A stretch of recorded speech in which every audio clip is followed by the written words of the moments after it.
Welcome back to the Health and Wealth Podcast, where we explore the beautiful, intimate connection between your body, your mind, and your money, and how tending to one transforms them all. I'm your host, Ana Ramos, and today we're diving into something very close to my heart, the 5 pillars of wealth, and how my own journey through them has shaped the way I live, breathe, and create a life of wealth being. This season, we've been exploring a theme I love, biohacking, not in the sense of gadgets or extreme optimization, but in the sense of understanding the body as the first messenger, the gentlest scientist, the place where our money stories live long before they show up in our bank accounts or in our decisions. When I first started this work, I believed wealth belonged mostly to the financial pillar, strategy, planning, structure. And while those pieces matter, what I've come to realize is that real wealth, sustainable, joyful, deeply rooted wealth, blooms only when all 5 pillars are in conversation with one another, when the body is regulated, when relationships feel safe, when purpose is aligned, when finances flow, and when personal growth becomes a way of being. For many years, I tried to outrun discomfort, to work my way around misalignment, to keep pushing even when my body was whispering, sometimes shouting, that something wasn't right. And like many of you, I've learned the hard way that when one pillar falls out of harmony, it sends a ripple through the others. In today's episode, I'm going to share the questions I still ask myself, the ones that help me return to center when life gets too loud. Questions that bring the nervous system back into safety, that bring clarity to decision making, and that remind me that wealth being is not created through pressure, but through presence. So wherever you are, walking, resting, driving, or simply listening, I invite you to take one gentle breath with me. Let your body arrive. Let your mind soften. And let's explore what it means to build a life not from urgency, but from harmony. This is the journey back to you. This is the journey back to wealth being. Let's begin.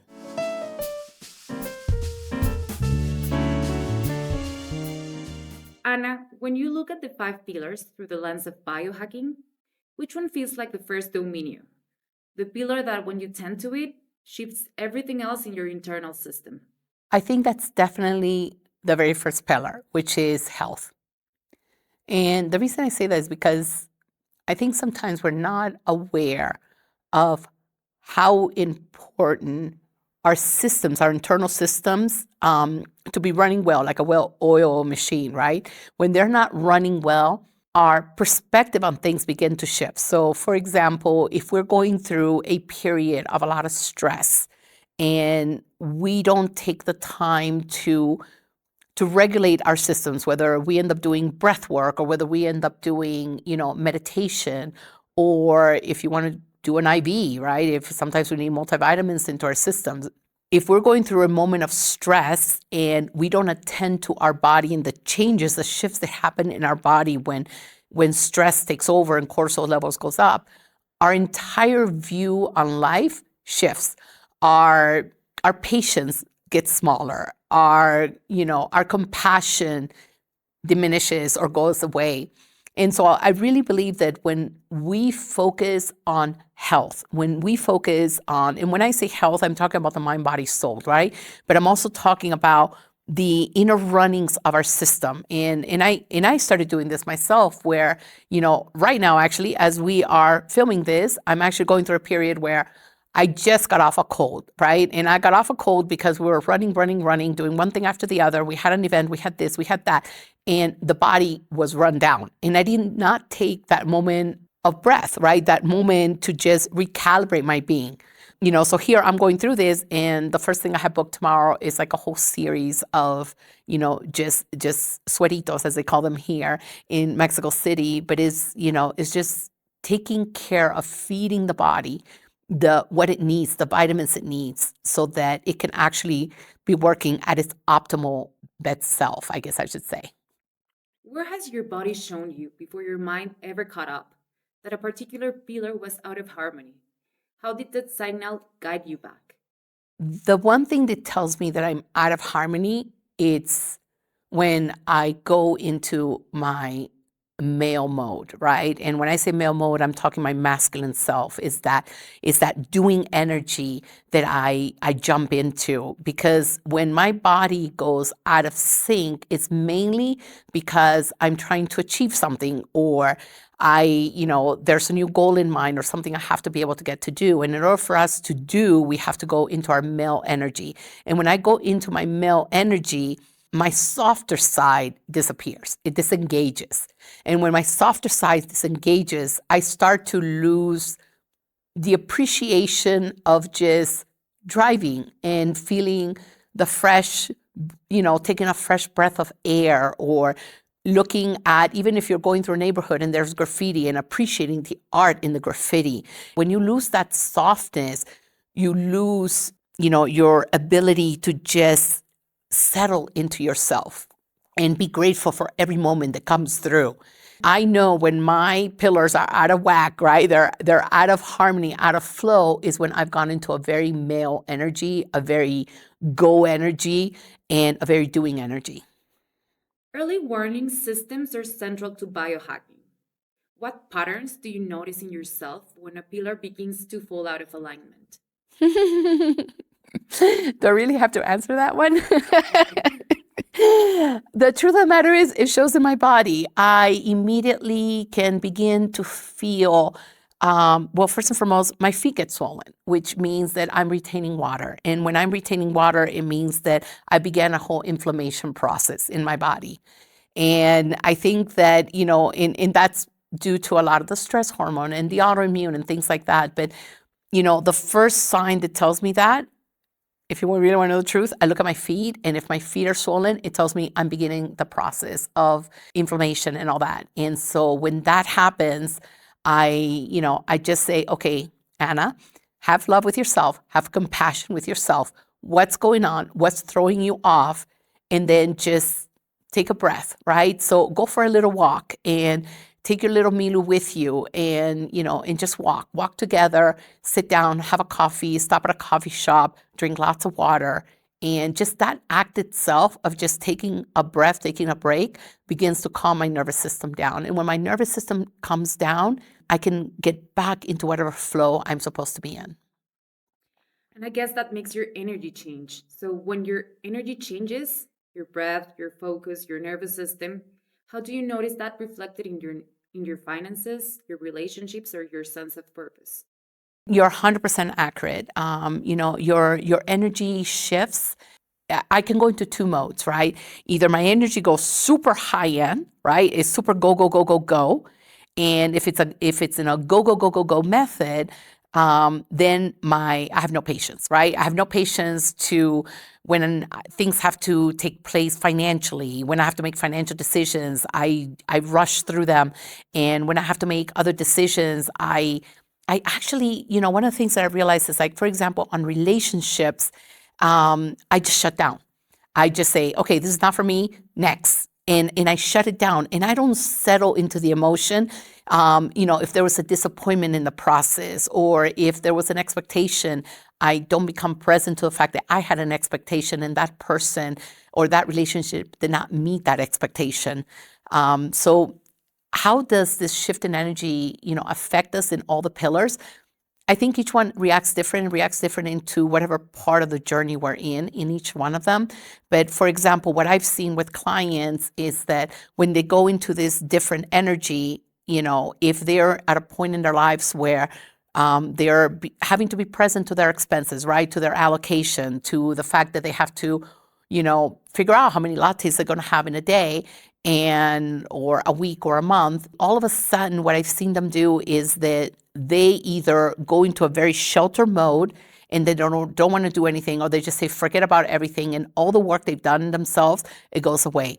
So, going back to it, how does it affect?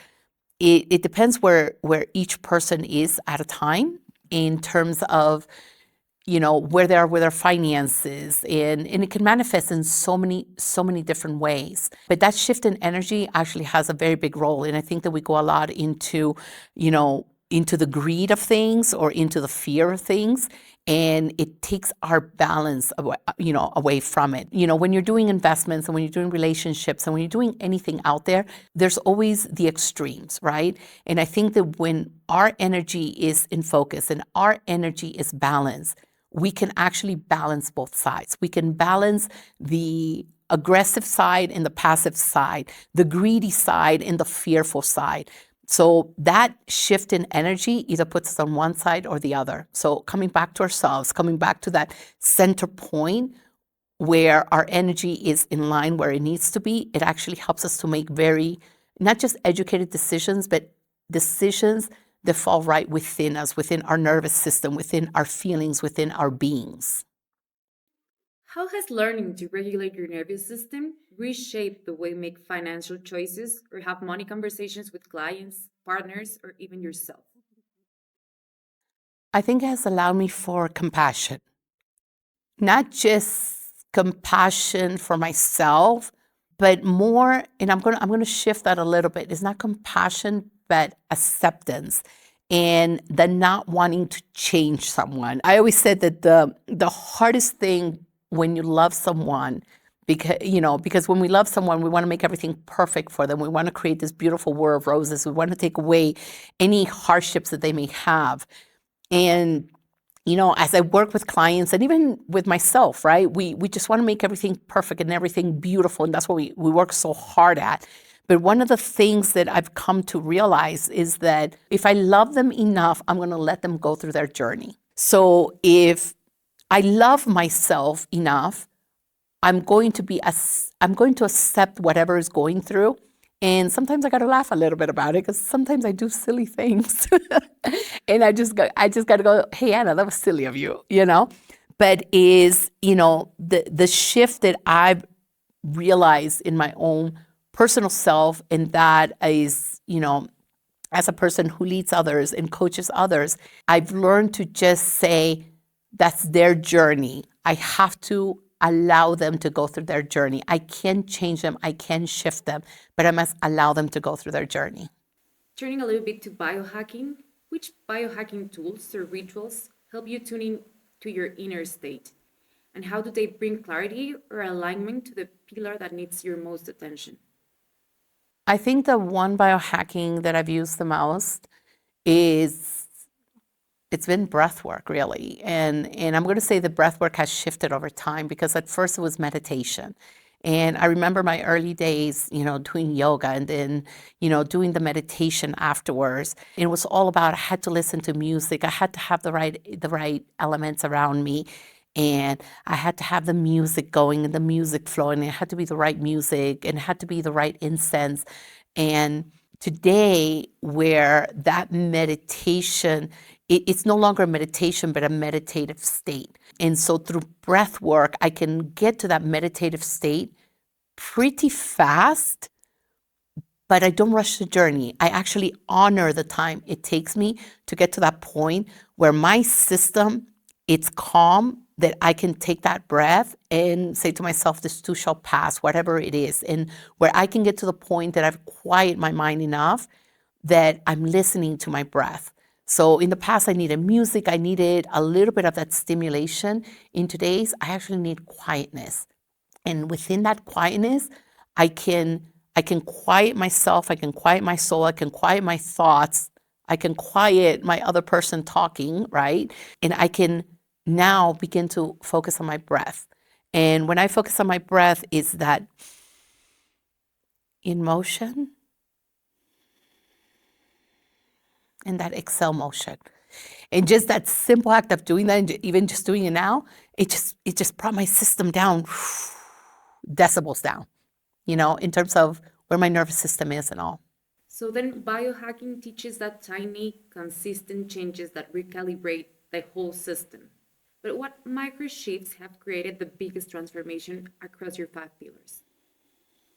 I'm going to go right back to, to what I said earlier. The micro shift that created that is when things get go, go, go, and I notice myself racing or starting to race, just to go to a little corner or just sit where I am. And sometimes people are like, is she alive? Is she there? And I'm actually there, but I've shut down. I've learned to shut everything else out and just breathe and take that breath. But I think the biggest capability is to shut things out. They're out of my system, out of my life, out of everything. Just shut them out, get back to me, and then once I'm back to me, I can open myself back up to the world. What does it feel like in your body when all five pillars are in harmony? What tells you that you are back in your baseline of wealth? How does that saying go? I feel good. No, I'm kidding. um, it is a sense. It is a sense where you actually feel good, but I can't just say I feel good, right? More than anything, I feel at peace. I feel in flow. One of my biggest calming places in life is to just hear water, right? To me, water, I always said I have to live near water, right? I don't have to live, by the water, but I have to live near water because water reminds me to flow. And so when all my five pillars are in harmony, and I'm not saying I just sit there and I do, I'm in peace, I'm going through this, but I'm actually moving and I move fast. And as my poor team, that every time we pick up the phone, you have a brand new idea or something else to do. And I move fast, but I move in flow. I think that's the biggest thing. I do feel good about it, but I feel good because I'm at peace. And when I'm at peace, I can look at the world from a very different perspective. And I think biohacking ultimately shifts identity. How has your identity as a woman, a founder, and a guide evolved as you integrated the five pillars more deeply into your life? Having been raised in a household where my parents were of service and they were always giving and going, and as young children, we kind of grew up on our own, sort of. We grew up in an environment where, we were okay, the mom and dad weren't there. But what that ended up creating in us is the fact that we became doers, right? We jumped into our doing energy. And anytime we wanted something, we had to go into a doing energy. So if it was late at night and mom and dad were going to be late and we were a little bit hungry, we had to go into, it's like, hey, we got to resolve this. We will cook for ourselves, right? We'll do this. And then going into corporate America and being in corporate America where it's a male-dominated environment. And when I say male, out of all respect, I'm going to say masculine more than anything. It's not just male, but it's a masculine energy. So whether you're female or a woman or a man and you're in the corporate world, there's still a sense of masculinity to it.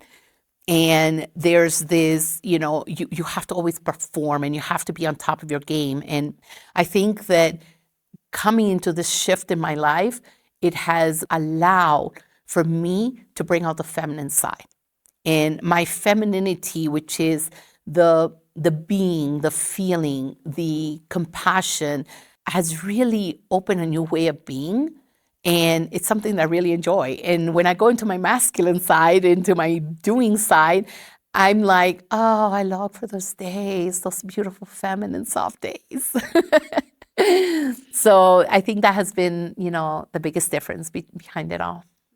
If listeners were to begin with one small, science-backed shift this week, a shift that supports the pillar they feel called to nurture, what would you invite them to begin with? It's funny because we keep coming to the same thing over and over, and I think it's breath work. And when I say breath work, I'm just going to take the simple act of breath. Is that simple act of just, because when we actually do that and we start checking our bodies, right? We start checking how we're feeling, it begins to help us understand what's happening around us. And when we can understand what's happening around us, we can actually begin to start, I'm going to say biohacking, but we can start shifting when things are not in line with what suits us, what's good for us, right?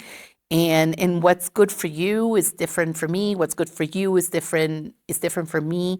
So we all have different needs, and these needs arise as we go through our own journeys in life. And so if there's one biohack, I'm going to say breath, and then right after breath, I'm actually going to do a few more. Right after breath, I'm going to say is journaling. And the reason journaling is important, and sometimes it's very difficult to say, well, what do I journal about? And it's very simple. Just after you do a little bit of breath work, open up, have a little notebook, which is the most beautiful little notebook you're ever going to see, because this is a notebook that honors you, honors your soul, honors your journey.